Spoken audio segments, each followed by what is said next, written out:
Hola a todos nuevamente, mi nombre es Alexis Cerda, soy médico cirujano y trabajo en el área de medicina estética. Esta segunda clase del módulo 1 es sobre las lesiones elementales y el proceso de cicatrización. De manera general, la importancia de reconocer las distintas lesiones elementales va a permitir un correcto diagnóstico y siempre va a ser el pilar fundamental de la dermatología. Siempre cada lesión se debe correlacionar con su forma, su color, el aspecto, los bordes, la distribución en el cuerpo y la ubicación. Y particularmente en el área de la medicina estética, el conocimiento sobre las lesiones elementales permite prevenir riesgos para el paciente principalmente y efectuar un correcto plan de tratamiento. Vamos a ir enumerando una a una cada una de las lesiones elementales.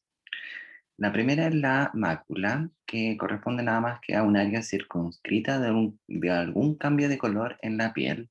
No va a tener elevación ni depresión, por lo tanto no se va a poder palpar y puede tener cualquier tipo de tamaño o color. Algunos ejemplos clásicos tenemos los nevus, que son los lunares, el vitiligo, los efélides, que son las pecas, las manchas mongólicas que ocurren en los niños y el púrpura.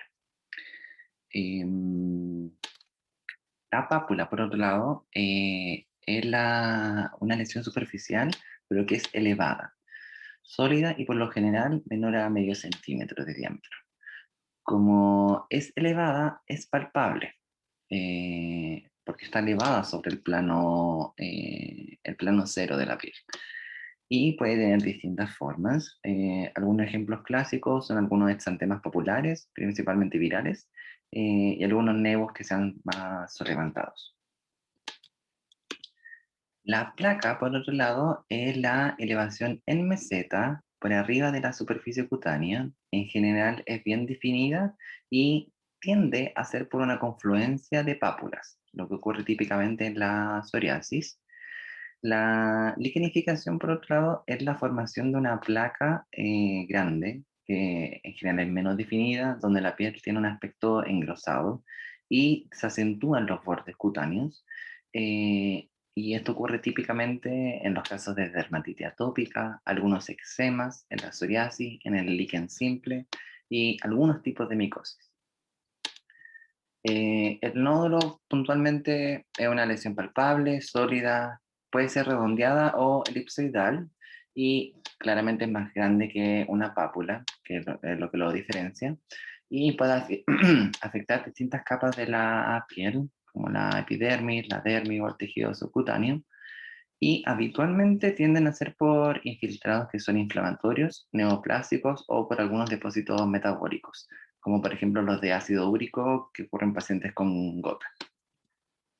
El abón, por otro lado, es una placa o pápula, dependiendo del tamaño, que es de color rojizo pálido y cuya porción superior tiene un aspecto que es más bien redondeado o plano. Em, Desaparece rápidamente a las 24 o 48 horas y se origina por un edema, por una acumulación de líquido en la porción papilar de la dermis. El ejemplo más clásico de los abones, el exantema abonoso o la urticaria.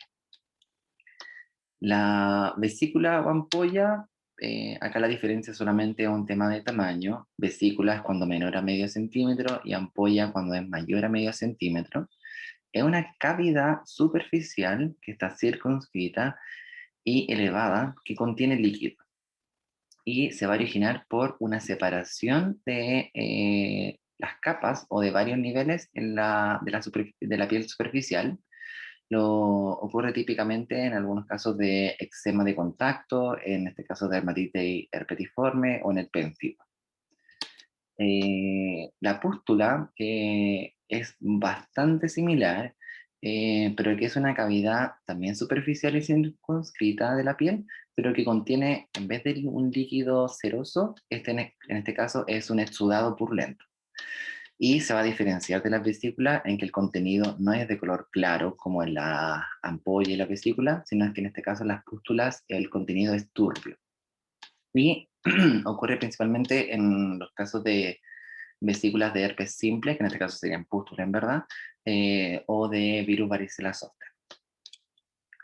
La costra puntualmente no es nada más que cuando el suero, la sangre o algún exudado purulento se seca sobre la superficie cutánea, ya lo más típico, por ejemplo, el impético que ocurre en los niños.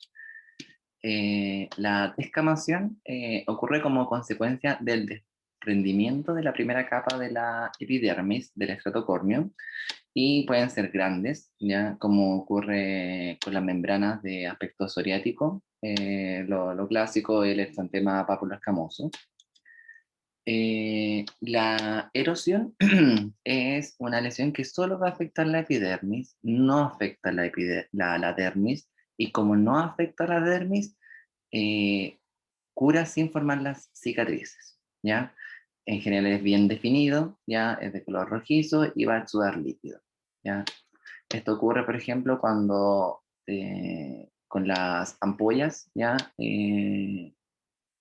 O escaldaduras, cuando se genera como este exudado y se desprende el primer tejido y queda como esta coloración como rojiza, y esa zona claramente va a curar sin dejar ningún tipo de cicatriz.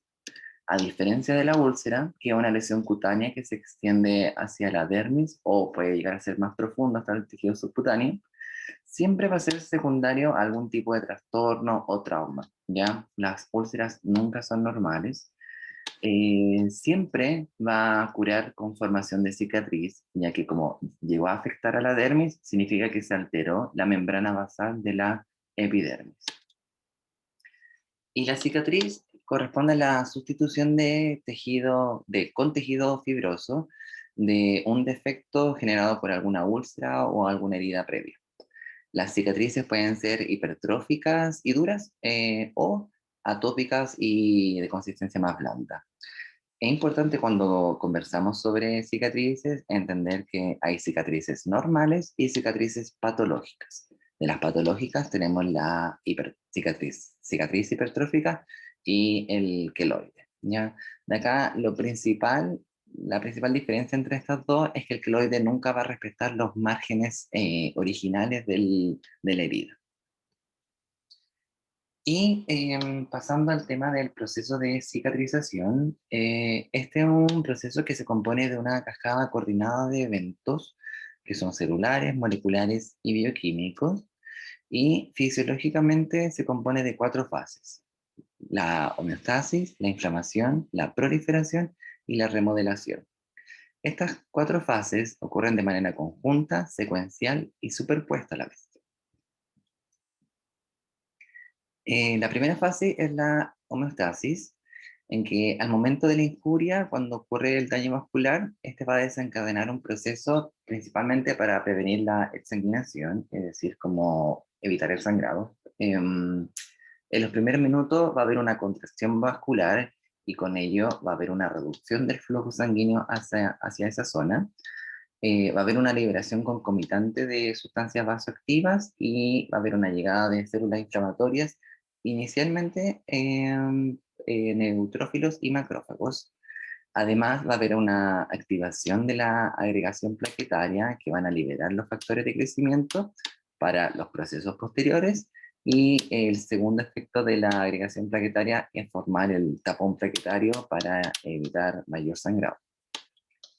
La segunda fase es la inflamación, en que su objetivo es principalmente eliminar patógenos, material extraño y contener el daño en un área localizada. Ese es el efecto principal, el objetivo que tiene la inflamación. Eh, el pic inicial ocurre con los neutrófilos que llegan en el primer y segundo día, y la función principal es destruir las bacterias, restos celulares y la liberación de algunas sustancias tóxicas.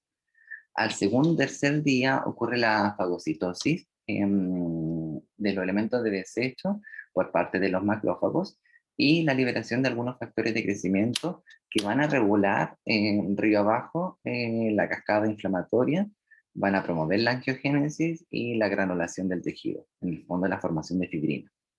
Y finalmente van a llegar los linfocitos que regulan la reparación del tejido a largo plazo, para el proceso de remodelación. La proliferación es el tercer paso. En este caso, el objetivo es sintetizar la sustancia y la estructura para comenzar a reparar el tejido dañado. Acá lo principal es estimular la angiogénesis a través de los factores de crecimiento y las citoquinas por las células inflamatorias. Además, va a haber migración de fibroblastos hacia el sitio afectado. Esto va a estar estimulado por los factores de crecimiento y los fibroblastos van a ser los que van a producir la matriz extracelular, inicialmente colágeno tipo 3 y fibronectina. Se va a formar también el tejido de granulación a las primeras 2 semanas y parte de los fibroblastos se van a diferenciar a miofibroblastos que van a otorgar la capacidad contráctil ya cuando está formada la costra, lo que va a otorgar la elasticidad además y la resistencia al tejido. Finalmente comienza la proliferación epitelial ya de la epidermis y en total la duración de esta tercera fase puede ser entre las primeras 2 o 3 semanas desde que ocurre la injuria inicial, esto en condiciones favorables. Ya en piel más devitalizada el proceso claramente va a durar mucho más. La última fase es el proceso de remodelación, inicia después de la primera o segunda semana después del daño y puede llegar a extenderse hasta por 2 años. De acá lo principal es madurar el tejido con células que sean bien diferenciadas y un depósito extracelular que sea organizado. Para ello, lo que se realiza es un reemplazo del colágeno tipo 3 por uno de tipo 1, el cual es menos elástico y es mucho más rígido, el tipo 1 que el tipo 3. Los errores que puedan ocurrir en esta fase, en la fase de remodelación, va a llevar a lo que se conoce como cicatrización patológica o la formación de heridas crónicas. ¿Ya? Después de esta última fase, la fuerza tensil máxima que se puede llegar es el 80%. En el fondo, el 100% nunca se va a lograr con ningún tipo de cicatriz, de proceso de cicatrización. Siempre lo máximo que se puede llegar en las condiciones más favorables es hasta un 80%. Bueno, eso ha sido la clase de hoy. La siguiente clase ya pertenece al módulo 2, que tiene que ver con los cuidados clínicos generales, principalmente.